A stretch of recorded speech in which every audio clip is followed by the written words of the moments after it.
Hello again, I am Fernanda Paiva, Hitchhiking Stars, bringing you some insights on the lunations. So let's talk about the new moon in Scorpio. So there is a new moon in Scorpio on the 1st of November. Depending where you are in the world, it could be on the 31st of October as well. But this new moon will be happening at 9 degrees Scorpio. So that already says a lot about this new cycle. So remember, new moons are connected to the beginning of a lunar cycle, and for that reason it does reflect new beginnings and a wonderful moment or wonderful time for planting new seeds, for setting intentions, for creating a vision board for the rest of the cycle. So for the Scorpio new moon, we're talking about seeds that have or that resonate with the archetype, the energy or the flavor profile that Scorpio talks about. So Scorpio will be talking about everything that has to do with transformation.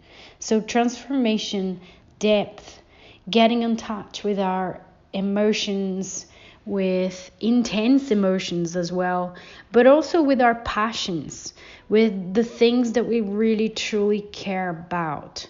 It is a wonderful new moon for setting intentions for healing, especially emotional healing. But I think that the Scorpio as an energy has tremendous capacity for healing in general. And if you know where 9 degrees Scorpio is in your birth chart, then you can really use that area as well. So if it's a new moon Scorpio in your 10th house, that could be tremendous healing in the career sort of arena.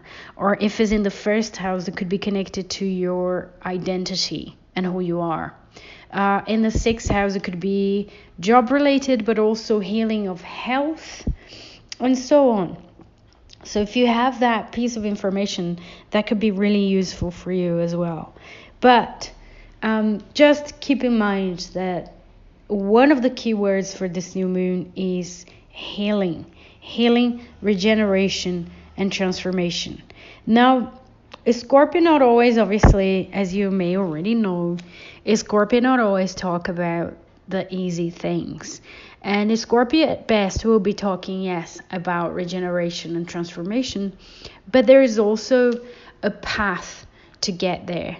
And so the new moon and this new lunar cycle might be challenging us to do some shadow work, to look within a little bit more, to dig deeper, to understand our triggers and the unconscious a little bit more as well.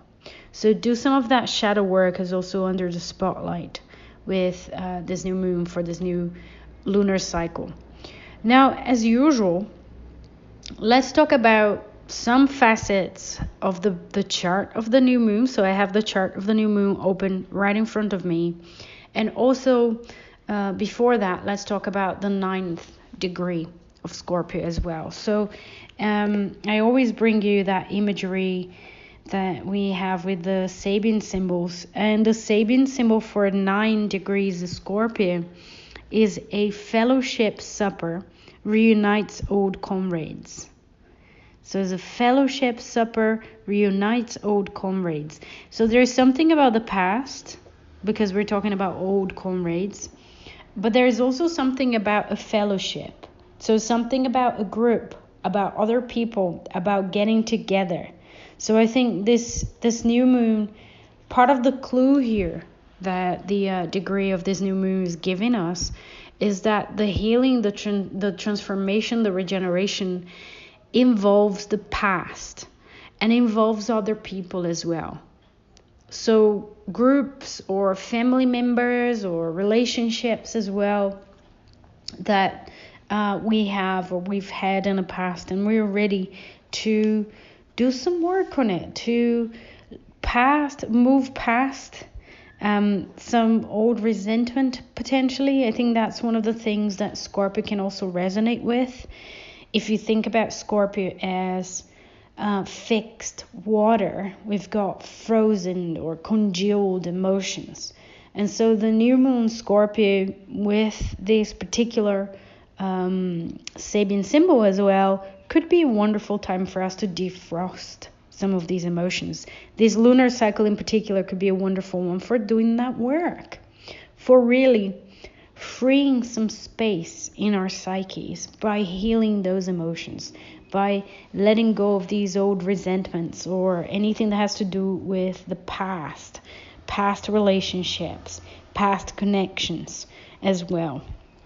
So getting together with people from our past and resolving some old traumas or, etc. So that's what I really get from that imagery.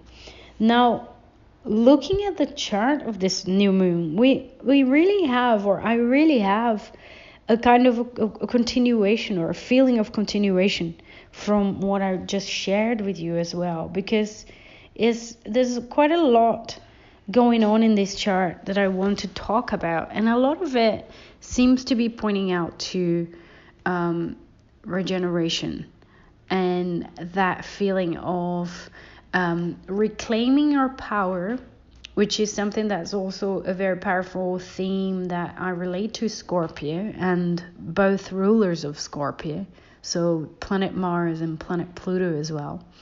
And in fact, at the time of this new moon, we have an opposition between Mars and Pluto in the sky. So Mars is at 29 Cancer and Pluto is at 29 Capricorn. So there is a very powerful, very tight opposition between the two rulers of this new moon. And for me, that is pointing out to struggles, because we're talking about an opposition. We're not talking about a trine or a sextile.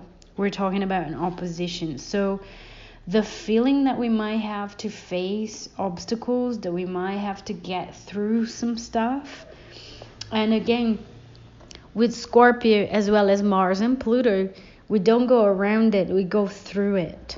So there might be some stuff that we need to go through during this lunar cycle with the shadow work, with issues around boundaries, issues around assertiveness, around anger as well. How do we express anger? How do we receive as well when someone is assertive or angry or etc.? How do we tend to experience that as well in our lives? Because this opposition will accentuate and it will be revealing as well. I think there is a sense of revelation during this cycle, and in particular when we get the full moon, which is the time when we get a revelation from the beginning of the cycle. But that Mars-Pluto opposition is also a leftover energy from the last full moon in Aries. And we had a grand cross with that full moon in Aries as well, which involved Mars and Pluto coming to oppose each other. So it wasn't opposing yet. The opposition actually perfects during this new moon in Scorpio. So we're still dealing with those things. We're still working through those things. Now, with the emphasis in Scorpio, we're managing to see things from a deeper perspective, from a new, more psychologically aware kind of perspective. I think that's a bit of an opportunity there that we can have. Mercury is at 28 degrees Scorpio, so it's still the planet of mind and thoughts and insights and communication is still in Scorpio. So we have an opportunity there to really see things more deeply, to really explore those topics during this cycle. But the opposition between Mars and Pluto isn't just the only thing in this chart. That is also part, in fact, the opposition between Pluto and Mars is part of a kite that will be forming in the sky. So we have Mercury in sextile to Pluto, which is sextile to Neptune. And then Neptune and Mercury are forming a trine to Mars. So we have a grand trine in water, which for me does talk about removal of obstacles. So obstacles being removed, and obstacles that are of an emotional nature, because it's a grand trine in water. So we're able to defrost those emotions, move past old resentment and old fears as well, potentially, things that have been holding us back. We can really find a way to relinquish, to release, to heal, to regenerate, to transform, to reintegrate in our psyches as well. So that grand trine is very powerful. With Neptune being involved, it really does give me that sense of forgiveness, of compassion, of transcending something. Mercury will be bringing the deeper insights, the ability to see some of these things, the ability to put words, to even like communicate within ourselves, amongst the different parts that exist within ourselves. And that's why the word integration really comes to my mind as well. And then Mars will be all about reclaiming our power back, our power to act based on intuition as well, based on what we instinctively know as well. So there's something really, really important here. And obviously the kite configuration is pointing out to Pluto in this new moon. And Pluto is about to move to Aquarius. It's a very key moment for Pluto right now, or for us, for our experience of Pluto. So Pluto has been in Capricorn since 2008 and is about to move to Aquarius. I think it's November 19th, if I'm not wrong. And they will be moving to Aquarius this time for good. So we're not going to see Pluto in Capricorn in our lifetime anymore, because it would take about 284 years for Pluto to go back to Capricorn again. So it's a very key moment for Pluto, for us, for our collective experience of Pluto as a flavor profile as well, and how it's about to shift signs. So I really feel that Pluto being in this sort of key placement in this kite configuration is showing something karmic about tying the knots of that Pluto and Capricorn's transit, of really dealing with the things, finalizing the process that we've gone through for the last, very long time, for the last 17 years, or since 2008, basically. So really, really key moment, and that Pluto is really there in the spotlight. So very powerful new moon cycle. Now, amongst the other aspects that I want to mention to you before I go, Mercury is still in opposition to Uranus. So for me, that's emphasizing the idea of insights with this new moon as well, like sudden insights, lightning bolts, ideas, and etc. Or being able to see some of that shadow that we've been talking about, or the past, or memories, or old emotions, etc.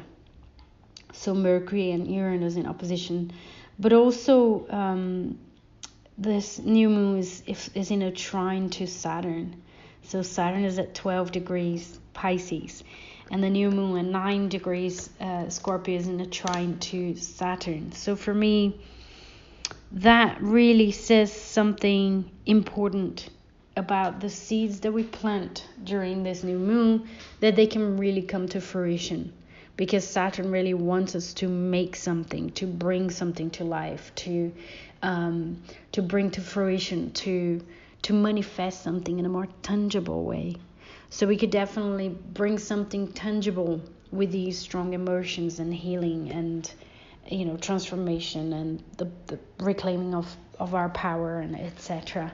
So something very beautiful that's in the air there, and it's also reflected by Jupiter and Chiron in a sextile, which for me is emphasizing this energy and the message of potential healing for this new moon, for this new lunar cycle. So that's it. I hope that this information has been helpful, and that you can make the most and plant some beautiful seeds with this coming new moon Scorpio. I wish you a wonderful new cycle, and I'll be speaking to you soon. Take care.